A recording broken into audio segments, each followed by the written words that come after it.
Olá, a gente vai começar a ver, né, um recurso que eu utilizei nas aulas presenciais para a gente fazer uma revisão do que seriam os procariotos e os eucariotos. Dentro da sala de vocês também tem esses recursos de flash, né? Aqui eu cliquei nele, vou abrir com aplicativos conectados para não precisar baixar coisa nenhuma, né? Escolho, tá fazendo download no servidor do material, e aqui ele já abre para mim, ok? Então, com uma forma que eu abri aqui, vocês vão conseguir abrir a animação aí no computador de vocês. Lembrando que ela está na pasta do Google Classroom, que é onde a gente coloca todos os materiais aí de apoio para vocês. Então, basicamente, a gente começa aqui nos perguntando o que são organismos procariotos. Lembrando de que lá no passado vocês viram que todos os seres vivos são feitos de células. Então, célula menor unidade funcional que existe em um organismo vivo. E esse material, ele tenta nos ajudar a fazer essa revisão, né, do que seria uma célula procarionte, do que seria uma célula eucarionte.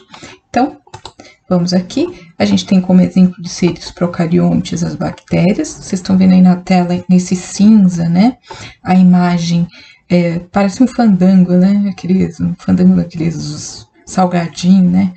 Pois é, isso aí é uma bactéria. Você vê, ela tem um formato do que a gente chama de bastonete. Então, ela é um exemplo de ser vivo que tem essa célula procarionte. Então, eu vou falar para vocês assim, olha, se você olhar essa célula, você não está vendo aquela bolinha central, aquele núcleo propriamente dito, tá?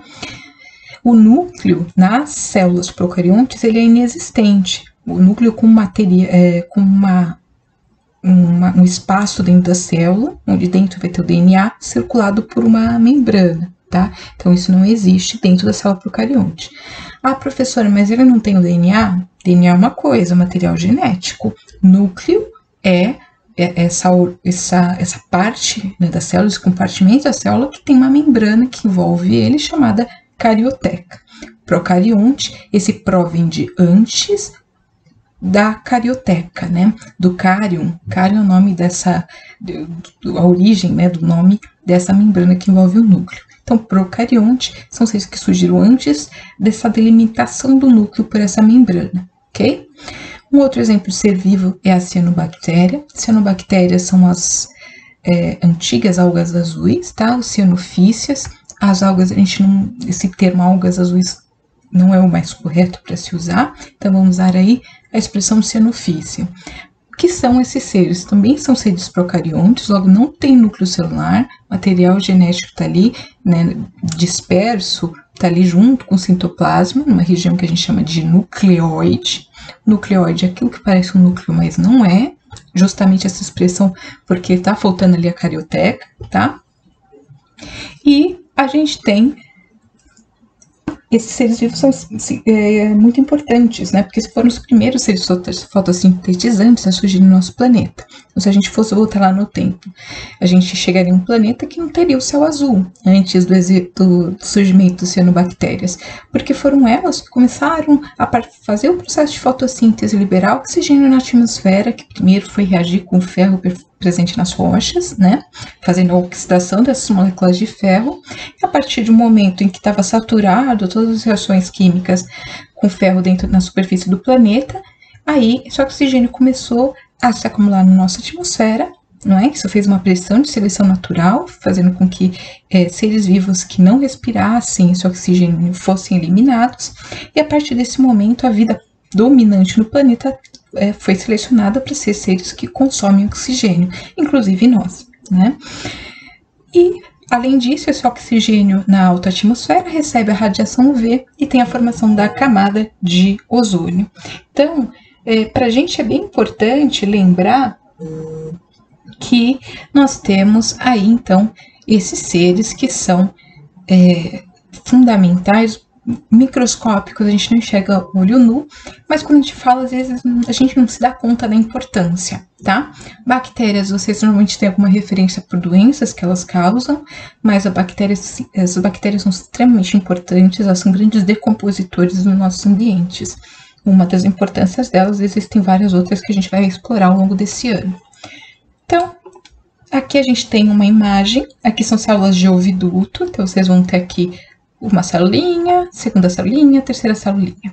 Que essas dobrinhas, né, parece uma cabeleira, são projeções da membrana que envolve a célula, do citoplasma, foram esses prolongamentos aqui, que são aqueles responsáveis pela movimentação do óvulo ali na tuba uterina, né, por exemplo. Então, aqui que vai pintar em amarelinho, destacou aí essas células. Essa pequenininha é uma comparação. Então, essa célula grandona é uma célula eucarionte. Essa aqui é uma célula procarionte, para a gente ter uma noção de como também existe aí uma diferença de tamanho entre célula bacteriana, em amarelinho, e agora a célula do oviduto, ok? Vamos aí explorar um pouquinho as características dessas células. Célula procariótica, jeitão dela, né, que no interior a gente tem uma substância que tem uma consistência de um gel de cabelo, de uma gema de ovo, tá? Gema não, perdão, claro, do ovo, tem aquela substância que a gente chama de coloidal, porque ela tem gorduras ali misturadas, né, com a água e substâncias que estão ali em suspensão no interior da célula. Então, a célula, embora a gente esteja vendo aqui um desenho chapado, né, a gente tem que imaginar que a célula é uma entidade, algo 3D. Então, se a gente fosse em frente de uma célula, a gente teria, né, como o volume de uma sala de aula, né, um ambiente onde as estruturas estão ali se locomovendo, se mexendo, né, se não estão fixas ali, estão tendo uma movimentação dentro desse citoplasma. Então, o citoplasma preenche aqui a célula. Nós temos aqui um DNA circular, que é o plasmídio, que ele é um DNA que está ligado à reprodução das bactérias e outras características que vão ser exploradas aí em outra oportunidade. E a gente tem esse DNA, que é o DNA que a gente chama de vegetativo, ele que vai controlar toda a célula da bactéria. Então, e aqui a gente tem um destaque, a única organela que a célula procariótica vai ter, que são os ribossomos. Então, basicamente, o que tem uma célula de um procarioto? A gente tem uma membrana plasmática ou membrana citoplasmática que vai delimitar a célula. Temos o citoplasma, esse gel preenchendo todo o interior da célula. Nós vamos ter, em alguns casos, essa camada externa que é parede celular, que é uma estrutura que ajuda a dar resistência e manter a forma das células bacterianas, está presente na célula bacteriana. E também a gente tem parede celular, mas a gente tem uma composição diferente. A gente tem uma parede celular de celulose, né, nas células vegetais. Um outro exemplo que a gente pode ver mais à frente, ok? E aqui a gente tem essas projeções, que são flagelos, estão ligados aí à locomoção dessa bactéria. Mas o que seria o mínimo que essa célula tem que ter? Toda célula procarionte tem membrana citoplasmática, citoplasma, material genético, DNA, e ribossomos. Ribossomos são organelas. Organelas a gente pode pensar como se fossem órgãozinhos das células, partes delimitadas ali por membrana, que vão estar exercendo uma função. No caso, os ribossomos, eles têm como uma das funções mais importantes fabricar, sintetizar proteínas, tá? Proteína é aquilo que constrói, né, as estruturas da célula. Um dos componentes, né? Então, nós temos aí célula eucariótica, a diferença dela, né? A gente já tem uma grande divisão de trabalho, tamanho muito maior, né? Como nós já vimos na imagem anterior. E nós temos uma grande quantidade de organelas. Então, o trabalho aqui, como é mais complexo, ele tem que ser dividido entre diversas organelas que vão fazer funções diferentes. E aqui a gente tem a figura do núcleo, não é? O núcleo celular, ele está aqui compreendido dentro dessa membrana que aqui na animação, aqui no desenho, a gente está vendo azulado, ok? Essa membrana é aquela que a gente que a gente fala assim, olha, essa aqui é a carioteca, essa aqui delimita o núcleo. Então, eucarionte possui carioteca, o tamanho celular é bem maior, o material, a divisão de trabalho é muito mais complexa, então a gente vai ter um grande número de organelas, em comparação aí com o básico, né, do que seria a célula procariótica que a gente já discutiu. Então, aqui uma questão rápida, né, diferenças entre procariotos e eucariotos. Na questãozinha, veja as células acima, você saberia dizer qual é a principal diferença entre procariotos e eucariotos? Então, só os eucariotos têm membrana plasmática? Nós vimos que tanto eucariotos como procariotos têm membrana plasmática, né? Essa membrana que delimita a célula. Ele é um componente básico, qualquer célula tem que ter isso. Só eucariotos têm envoltório nuclear, ou a carioteca. Sim, só os eucariotos possuem aqui a nossa amiga célula procariótica, né?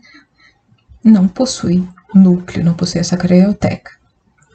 Só os eucariotos têm parede celular? Não, né? A gente inclusive comentou que as células vegetais têm, né? Mas a bactéria a gente destacou que ela também tem uma parede celular de composição diferente, em alguns casos. Algumas bactérias possuem parede celular.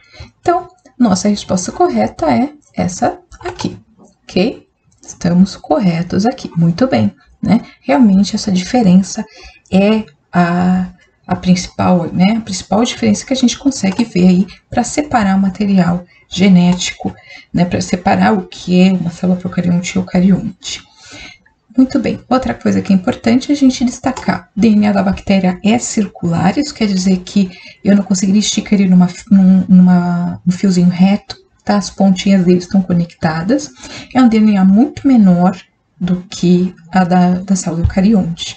Plasmídio é um DNA circular, né? E ele vai ser muito importante. Ele não é um DNA vegetativo, a célula consegue sobreviver sem esse material genético, e por isso ele é alvo de que a gente faça manipulações na área de biologia molecular.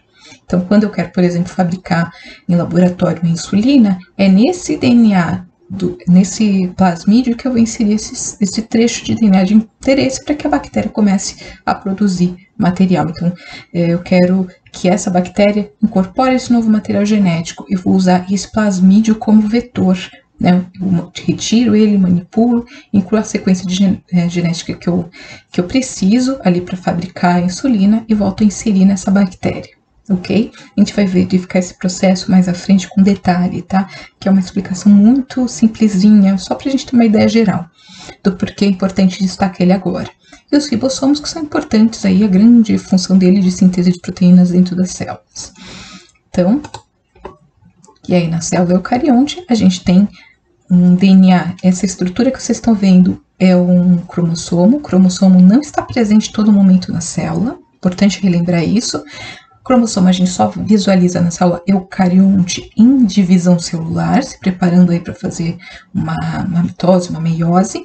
E esse material, esse cromossomo, é um novelo, o DNA está enroladinho aí dentro, como a gente vai ver daqui a pouco, ok? Então, e ao contrário, além de ser um DNA muito mais complexo, muito mais longo, com muito mais informação, é um DNA linear. Né? Se a gente conseguisse pegar o DNA de uma célula humana e esticar em linha reta, a gente teria mais ou menos 2,30 metros de material genético. Né? Então, material longo e linear, ok? Vamos voltar aqui para nossa pastinha. Nós estamos aqui voltando, né, para nossa pasta aqui do Classroom. Estou usando como exemplo aqui uma pasta do segundo N. Aqui a gente vai chegar no vídeo do DNA, que mostra uma dessas características que a gente discutiu da célula eucarionte. Esperando ele carregar aqui rapidamente. Então, a gente vai ter aqui o modelo dessa célula, né? A gente está chegando, se aproximando dela. Perceba que é uma estrutura que 3D, volume, né? Às vezes a gente desenha na lousa da sala aquela estrutura, parece umas bolinhas, né? Não é bem assim, ela é uma estrutura 3D, em que a gente tem aqui algumas organelas que vão realizar aí trabalhos, né? E aqui a gente tem o núcleo, vamos dar um zoom para ver como é essa carioteca de perto, né? Essa membrana que está aí arroxeada, né? Você vai ver que uma característica dela é ter esses poros, esses buraquinhos, né? Esses poros permitem que o material genético tenha, o núcleo se comunique com o restante da célula, né? Com as organelas que estão aqui no citoplasma. Então, a gente vai dar um zoom aqui dentro, né? Vamos olhar aqui, espiar por dentro de um desses poros. A gente percebe que essa célula está em divisão, né? Essas estruturas, os cromossomos, né, só ficam evidenciados na divisão celular. Quando a gente voltava aqui no vídeo, a gente vê também que a gente tem os centríolos, né, formando ali projeções que a gente vai ver mais pra frente quando a gente vai falando de divisão celular, a função, né, do fuso, das fibras do fuso e dos centríolos, que também são característicos aí desse momento de divisão celular. Então, vamos voltar aqui. Nós estamos vendo o núcleo de uma célula que vai entrar num processo de divisão celular. Então, onde está o DNA dentro desse cromossomo? A gente vai ver aí que ele vai desenrolar esse novelo, né? Novelo em comparação aí com aquele novelo de lã, que a gente pode ir puxando o fiozinho de lã.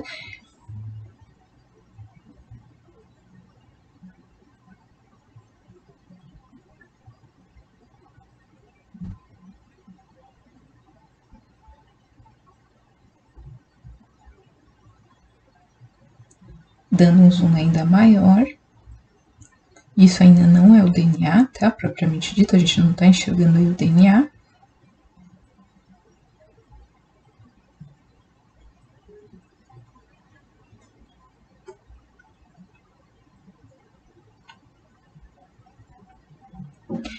Essas estruturas que parecem um colarzinho de pérolas, essas são proteínas chamadas histonas, e ao redor dela a fita de DNA dá 2 voltas, passa para a próxima histona. Dando um zoom maior, a gente vai perceber, vai conseguir enxergar aquela estrutura de dupla hélice clássica aí, né, das representações do material genético.